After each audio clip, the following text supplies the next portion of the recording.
Hey, what's up everybody? It's Coach Matt over here, Primal Athlete Training Center, www.primalatc.com. Continuing our conversation on training. Now we're about 1 month out from indoor season.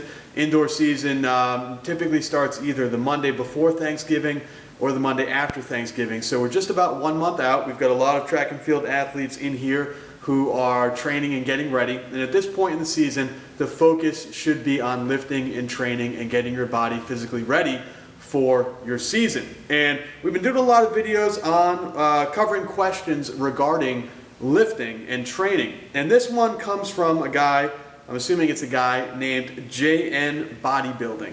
And he says, "Hey Coach Matt, I've got a question. I'm a 17-year-old discus thrower. I've been lifting weights for 2 years. I'm 5'11", 88 kilogram body weight. Should I be lifting 3 to 4 times a week? And what lifts and muscle groups should I target? And how many times a week should I throw? Hope you can get back to me. Thanks." Well, 88 kilograms is 176 plus 17.6, 193.6 pounds. So you're 5'11", just shy of 200 pounds. You have the screen name or the YouTube name JN Bodybuilding. You're asking about muscle groups that you should be working and if you should train 3 to 4 times a week. You say you're a discus thrower, but this is what we need to figure out as we get closer to the season. Your name's JN Bodybuilding, talking about using body part splits, training 3 to 4 times a week. You have to figure out, and this is for everybody out there, you need to figure out, what are you? Are you a bodybuilder or are you a thrower? Are you a power lifter or are you a thrower? Do you do CrossFit or are you a thrower?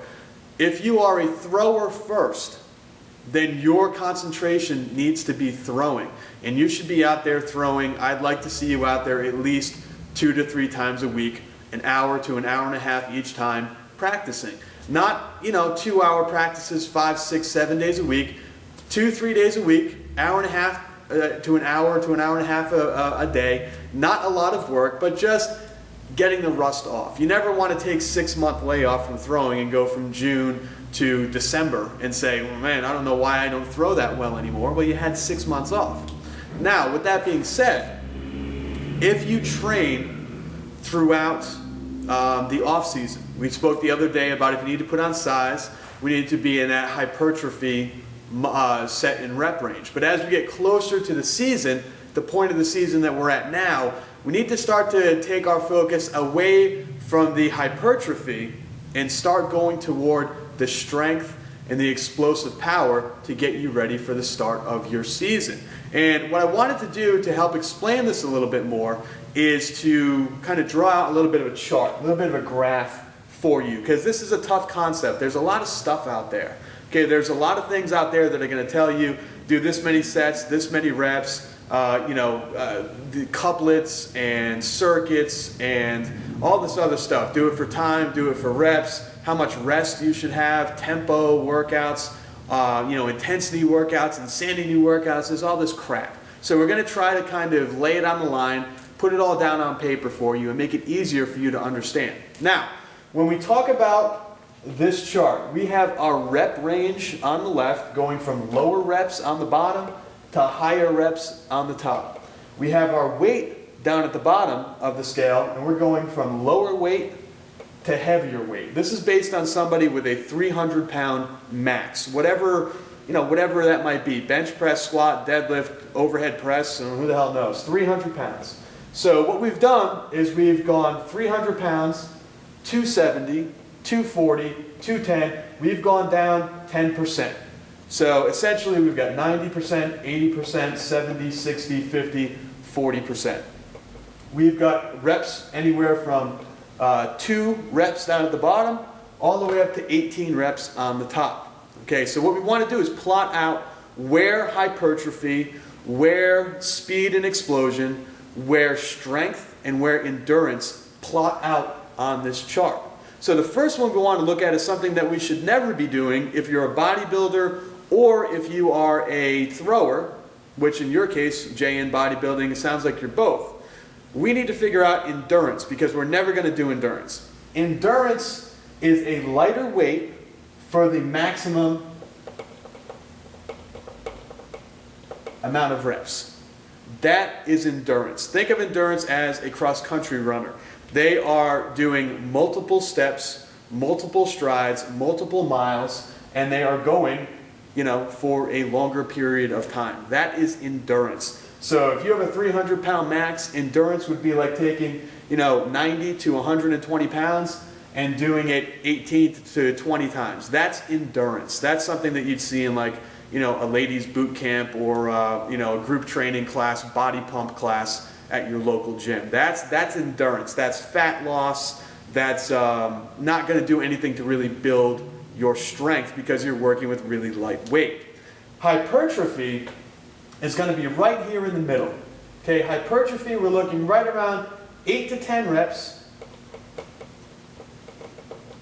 right around 70% of your max. So hypertrophy, you're going to be in that 8 to 10 rep range, right around 70%. So for someone who does, say, 300 pounds, you're going to be right in that 210, 240 pound range, right in that like 70% range. You're going to do this, typically it's 4 sets of 10, 3 sets of 12, 4 sets of 8, that rep range where, again, you're moving a medium weight, a medium amount of times. Great for bodybuilding, great for putting on size, and that hypertrophy that we talked about the other day, not so good if you're looking to build explosive power or if you're looking to build that top-end, high-end strength. Top-end, high-end strength, we're dealing with a higher percentage, 80 to 100%, for a lower rep range of about somewhere in that 1 to 4 rep range. So we've got our strength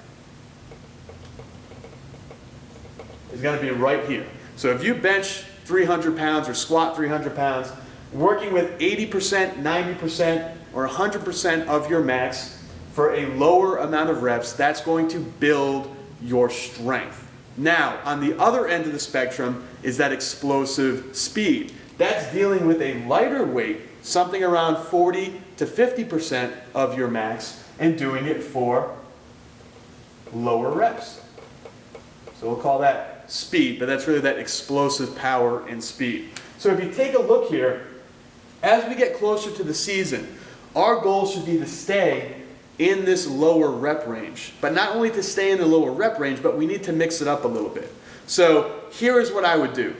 I just got finished writing the ultimate in-season training guide for throwers. The ultimate off-season training guide has been around now for a little while. Now it's the in-season guide. The ultimate in-season guide is going to be released on the website in just about another week, and it's going to cover your in-season training for track and field.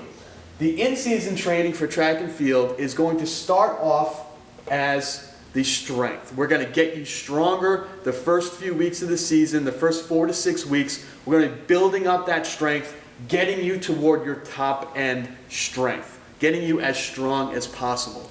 Then as the bigger meets, the invites in the middle of the season, the bigger invites at the end of the season, your championship meets, division meets, state championship meets, regional meets, as those come on, we're going to start to taper down from strength.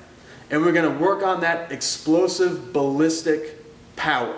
Okay, so we're going to be doing a lot faster movement with lighter weight, and we're going to be doing that to produce as much power as possible. That plyometric style, explosive, dynamic type of lifting.